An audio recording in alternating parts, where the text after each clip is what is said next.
আল্লাহ বলেছেন আমার হুকুম ও নিয়ম নির্দেশনা আগে মানো।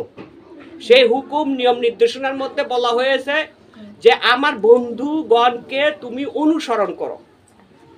এখন আমাদেরকে হাদিসে দেখাইছে তোমরা মসজিদকে অনুসরণ করো, 5 ওয়াক্ত নামাজ আদায় করো, 30 রোজা পালন করো, সত্য কথা বলো, সৎ পথে চলো, তোমরা নিশ্চয়ই আল্লাহ তোমাদের উপরে সন্তুষ্ট হয়ে যাবে, তোমরা নাজাতের ব্যবস্থা পাইবা। আল্লাহ কইয়া দিছে এইভাবে আল্লাহ বলছে। আল্লাহ বলছে নাজাত ওয়ালার সাথে আগে সম্পর্ক করতে, নাজাত ওয়ালার সাথে সম্পর্ক করলে নাজাত পাবে।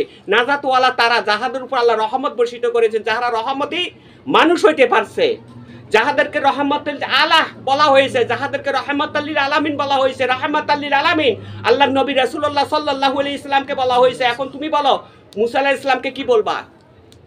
মুসা আলাইহিস সালামকে খালি মুসা হযরত বলবা না মুসা আলাইহিস সালাম বলবা? কি বলবা? মুসা আলাইহিস সালাম। মুসা আলাইহিস সালাম মানে হলো সে আল্লাহর বন্ধু, তার প্রতি তুমি সালাম বিনিময় করো। আমি যাহাদেরকে নির্বাচিত করেছি সে আদিকালে নবীগণকে আলাইহিস সালাম বলা হয়, বর্তমান জামানার মধ্যে অলিয়া উলিয়াগণকে রাহমাতাল্লিল আলাহি বলা হয়।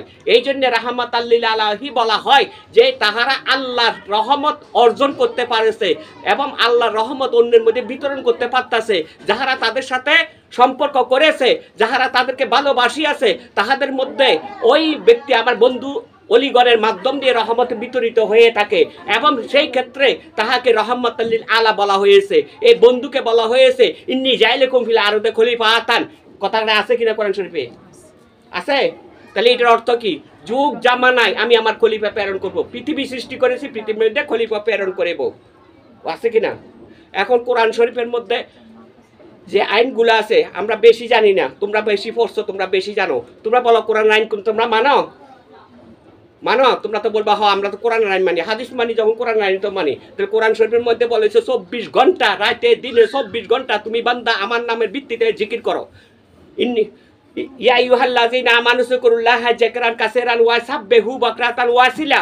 তুমি হে বিশ্বাসীগণ তোমরা অত্যাধিক জিকির করো, সকাল সন্ধ্যা তাহার তাসবিহ পাঠ করো। তাহার বলতে শব্দটি বোঝানো হয়েছে একজন উসিলাদারিকে। তাহার, তাহলে তাহার কোরআন আছে আমাদের কাছে, কলমা আছে আমাদের কাছে, নবীর জামানা শেষ, আউলির জামানা শেষ। এটি করছে কেনা? এটি সব করছে ওয়াহাবি মতবাদেরা।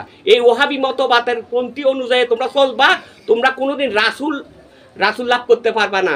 আজকে দেখো তোমাদের মধ্যে রাসূল চলে গেছে, এই 1400 বছর আগে রাসূলের বিদায় হয়ে গেছে, তোমরা বিদায় করে দিছো। অথচ তোমাদের মধ্যে কলমা আছে, যে কলমা পড়ে রাসূলের নাম বলে তুমি ঈমান আনছো, সেই রাসূলকে বিদায় করে দিছো। তোমার ঈমান আসলো কোথা থেকে? তোমার ঈমান আসে নাই। সুতরাং আল্লাহর সাথে, আল্লাহ ওয়ালার সাথে সম্পর্ক করতে হলে কোনো সাইনবোর্ড দেখে সম্পর্ক করা লাগে না, বিশ্বাস আনতে হবে। তবে কিছু কিছু বিষয় জানার দরকার আছে। আসলে সেই লোক কি সে কি করে, কি করছিল, এটা জানার দরকার আছে। মসজিদের থেকে কখনো আল্লাহওয়ালা বেরোতে পারে নাই আজ পর্যন্ত না। আল্লাহওয়ালা বাইরিতে হলে, আল্লাহওয়ালা হইতে হলে একজন আল্লাহওয়ালার কাছে যাইতে হয়। এই আল্লাহওয়ালা ধরলে রাসূল পাওয়া যায়, রাসূল পাইলে নবী পাওয়া যায়, নবী পাইলে আল্লাহ পাওয়া যায়। মৃত্যুর পরে হাদিসে বলতেছে, ওয়াজে বলতেছে, একজন মুদ্রা সামনে নিয়ে মরা মানুষের মরা লাশটা সামনে নিয়ে বলতেছে জানাজা পড়ো তোমরা সবাই। তার আগে কিছু কথা বলছি, এই ব্যক্তি যা অর্জন করছে, যা নেক অর্জন করছে তার পুরস্কার পাবে, যা গুনাহ করছে তার সাজা পাবে।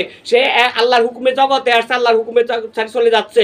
তোমরা সবাই 5 ওয়াক্ত নামাজ পড়বা, 1 ওয়াক্ত নামাজ কাজা করবে না।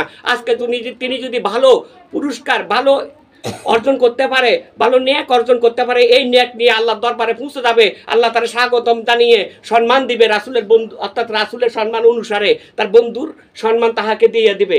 বন্ধুর আদর্শ মেনেছে, রাসূলের উম্মত হিসাবে সে গণ্যিত হয়েছে, তারা সেই সম্মান দিবে। কইছে না কথা? এখন তুমি বলো, তুমি আহলে বায়াত গ্রহণ করো না, আল্লাহ তোমার সাথে কোন রূপে দেখা দিবে? আহলে বায়াত করলে তুমি চিনতে পারতা আল্লাহ তোমার কাছে আছে। আল্লাহ বলতেছে তুমি দুনিয়ার দিকে আকৃষ্ট, তুমি শুধু দুনিয়া করতেছ। আমি আল্লাহর ভাবনা অতটুকু ভাবছো যতটুকু আইনে আছে।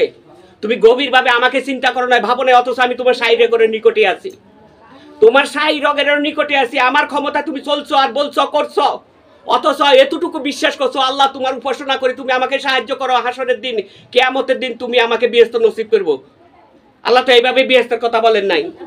আল্লাহ বলেছেন বিরস্তি আল্লাহর সাথে রহমতি আলাগণের সাথে সম্পর্ক করতে।